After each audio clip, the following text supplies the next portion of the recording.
Chloe Kelly, shall we? Obviously not in the squad. Just wondering the reasons behind that.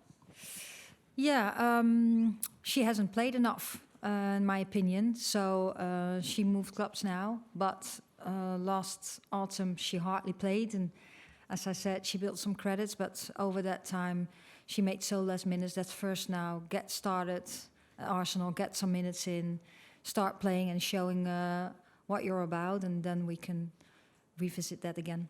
How difficult was that conversation to have with Chloe, considering obviously she's been such an important player over the last couple of years, and considering now that you were saying that the experimentation time is over, how difficult is it going to be for her to get back in the squad? Yeah, well, we had a good conversation yesterday, and she understands. She's not out for the Euros. When she gets back, she's in full training, of course. Hopefully she get the minutes soon and she can show again.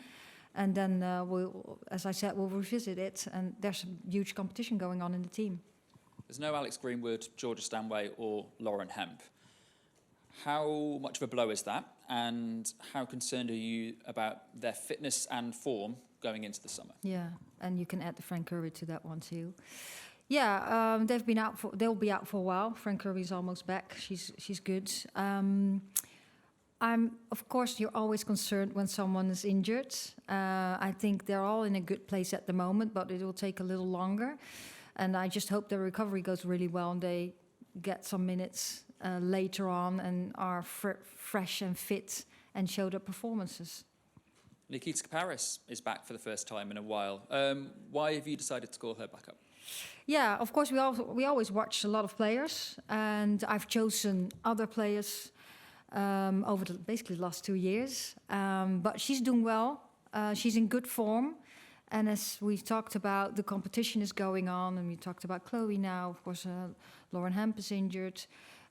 She knows what's needed in international football. So I want to see her in our environment, and she can take this opportunity. One of the biggest issues around the WSL of the last week has been the abuse that Bunny Shaw has received. And obviously, we've talked a lot over the last couple of years about abuse and online abuse that players have been receiving. Seemingly increasingly, we've seen it at major tournaments previously. I'm just wondering how concerned you are as a coach for player welfare from that perspective. Yeah, as many people already said, I stand with her too, with everyone who's had abuse or this is racism we're talking about. It's absolutely unacceptable, and we all need to do more about it, against it. And yes, that's a concern. And also these platforms need to do something about it. It's just really unacceptable. Thank you. Thanks, Anton. We'll just go to the front. Thanks. Hi, Sarina. Hope you're well. Just going back to Georgia Stanway, how is she? And Bayern Munich said in their statement when they announced her injury that she'd be out for several months. Are you hopeful she will be fit for this summer, or would it be fair to assume that she is a doubt? No, I'm hopeful. And Georgia has a plan. And she's really, really committed and very motivated to be back. She had surgery. That went well. Spoke to her. She's in a good place now. And of course, she'll it's first about her health and then coming back. But she knows where she wants to go to, where she wants to be at a certain moment. And let's hope that goes that way. And you were asked about Chloe Kelly earlier. What do you hope her move to Arsenal allows her to do between now and the end of the season? Well, I think that's what we all hope, that she shows good performances and that she gets the minutes in and gets her level back. And before that move to Arsenal was announced, she released quite a revealing statement about how she was feeling and her situation at Manchester City before that move to Arsenal was confirmed. I wondered what you thought of that statement and some of the issues that potentially shines a light on. Yeah, I think she was hurt. She was worried about her mental health. That's what her statement was. I don't have the full context, but I'm just glad now that she had a move, which she mentioned that was really good for her. And hopefully she can, as she said, get a smile on her face again and play football and show who she is as a footballer. And lastly, looking ahead to these two games against Portugal and Spain, two teams who will be at the Euros this summer, what are you hoping to learn from these fixtures? Well, first of all, I hope to win these fixtures. So it's Nations League, of course. It's also getting us in the best possible position for the Euros, but also for the draw for the World Cup later on. And yes, we will learn from these. We will learn from every single game, but we want to win it too, of course. So we'll see. We'll prepare for them really well, and it's going to be two very competitive games. Thank you. Thanks, Bradley. Questions from the floor? Yep, we'll go across to Asif. Hi, Sarina. Obviously, the loss of Georgia Stanway would potentially be huge for the squad. Last week, Mark Skinner talked about Grace Clinton being possibly able to play in the number 8. Is that something you would consider trying over the next couple of games, playing as a box-to-box midfielder with perhaps more defensive responsibilities? I think we've already seen that we did that. So I think she can play that position. She's played several positions with club, Manchester, but also Tottenham last year and with us. I think she can be a number 8, yeah. And obviously with Alex Greenwood unlikely to play for the next couple of months. Sorry, can you say it again? With Alex Greenwood unlikely to play for the next couple of months, would you possibly look at Maya Le Tissier as a centre-back option, or do you think you have enough cover in that position? Yeah, we don't. Of course, Maya plays as a centre-back for Manchester United. For us, she's more full-back. That's how we see her. Thanks, Asif. Diane? Hi, Sarina. Hi. I just wanted to ask you about Ella Toone. Obviously, she's back and she's been in incredible form since she's been back from the winter break. She's had a hard time too. What kind of conversations have you had with her over the last few months, and how pleased are you to see her, really back in form? Yeah, we talk a little bit about football, of course, but we also talk about life. And sometimes life goes really well, and sometimes there are disappointing or sad things in life. That's part of life too. So yes, we talked about that too. And I think what she's done really well is trying to process these things. And of course, that's not going to go overnight.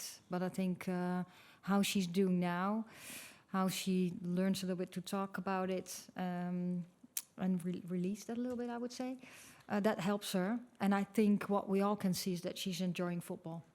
Yeah, just on her football, she seems to be scoring freely, kind of, getting in the right positions, doing what, Ella Toone does. But how pleased have you been to see that? Because, that's something you're really going to need in the summer. Yeah, I think it starts, what I really enjoyed at seeing her having fun playing football, because that helps. And then getting good performances in too. But I think that goes hand in hand. Thanks. Go to Dom in the middle of the room.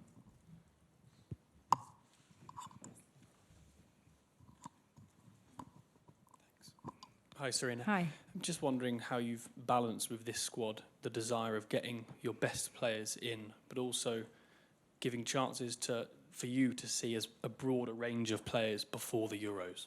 Yeah, that's the reason why we were so happy that we had 4 friendlies in October and then November, December. We said that it's so valuable that we can try out things, we can see many players, manage load a bit. Now, of course, it's exactly what you say. You have to find balance. You always want to win games, but going out there to win games and at the same time preparing for the Euros. So we're not going to change like 8 or 10 players in a game. But when we get the opportunity, of course, we'll try out things. But the main thing is that we want to win the games. Thanks, Tom. We'll go across to Paul. Thank you. Thanks, Sarina. For the first time in a while, you've been able to call on Lauren James, who obviously provides sort of an X factor, an excitement that maybe is very unusual. If any manager can call on. What does it mean to have her back again? Yeah, it's really good. Again, same with Ella. She's in a good place. You can tell that she's enjoying football. It took a while for her to come back, but it's good to see her fit, fresh, and playing well for club. So I'm excited also that she's back. Thanks, Paul. Just behind you, please. Hi, Sarina. How are you? I'm good, thank you. How are you? I'm good, thank you. Brilliant. So a lot of the England fans are a bit shocked to not see Bethany England in the squad. What more do players like her have to do to get the call up? I think she's doing her very best. I think just the competition on that position is really high. And at the moment, I think the players who I chose are a little bit ahead of her. Fair enough. Thank you. Thank you. Any final questions? Yep, go to the front. Thank you. Thanks ever so much. Hi, Sarina. Hi.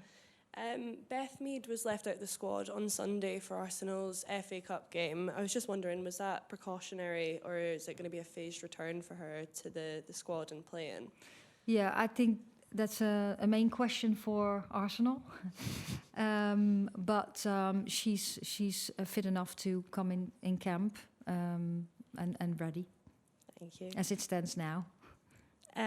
And the injuries with Alex Greenwood, Lauren Hemp and Georgia Stanway is an unfortunate reminder of the injury crisis within women's football. We've obviously been hit very hard by injuries over the past couple of years. I was just wondering if you think there's anything clubs can do better for that return or prevent an injury other than what they're doing just now?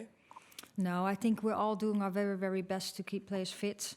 I just think that women's football has grown so fast on and off the pitch, and I think the demands of the game have increased a lot, and we all have to adapt to that, mainly the players, of course. And what you see now, every game, basically every game is very competitive, and there's many games. So there's Champions League starting soon. International football with countries, is the Nations League started, which is very competitive too. So every single game is competitive,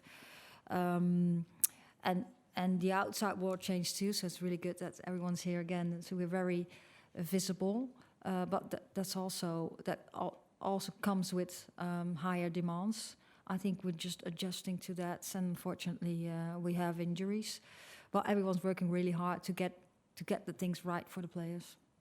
And finally, it's great to see the younger players called up, Laura Blinkendale-Brown again and Ruby Mace. I was just wondering, with the under-23 squad, is there anyone close to coming back? I know Taya Goldie's been having a fantastic season on loan with London City Lionesses, and just how they're doing with their development in the under-23s.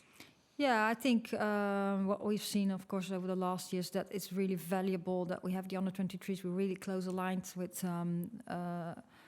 that team in meetings every week, talking about players every week. But I think we already have a lot of very young players in our squad, and it's all about quality, of course. But many of them already are in our squad now, and I think, yeah, some players are very talented, but they need to take another step to compete for selection for the senior team. Thank you so much. Thank you. Just goes to Katie behind. Hi, Sarina. Hi. I just wanted to ask you about the goalkeepers. There's obviously a lot of competition in that area. There's no Chiara Keating or Ellie Roebuck. Ellie Roebuck was obviously a part of the squad back in 2022. What level of communication have you had with her now that she's back playing? I don't have had that much conversation with her lately. I had before. Of course, we're following her still. She's in the Barcelona squad now. Didn't play that many minutes. I think she's getting in a better place, and that's really good with what she has dealt with. There's competition going on with the goalkeepers, some a little further away than others. And yet we'll just keep following the players, but it's also important that hopefully you get some more playing minutes. And just finally, given the injuries that you have to senior players, to very experienced players, is it going to accelerate that path to the starting 11 for some of your younger players, and do you think they're ready to make that step up? What we've seen in our friendly games, that there is competition going on. There's still a lot of things to do for basically all the players, or our younger players. They need those experiences too. It's all about what I think is the best team to start, and then what we need in substitutions or changes in the team to try to win games. And that's sometimes not about age. While it does help when you have an experience of a major tournament, they already have that in your backpack, I would say. That's absolutely very helpful. Thank you. Thanks, Katie. Any final questions? Okay, we'll end it there. Thank you. Thanks ever so much. Thank you.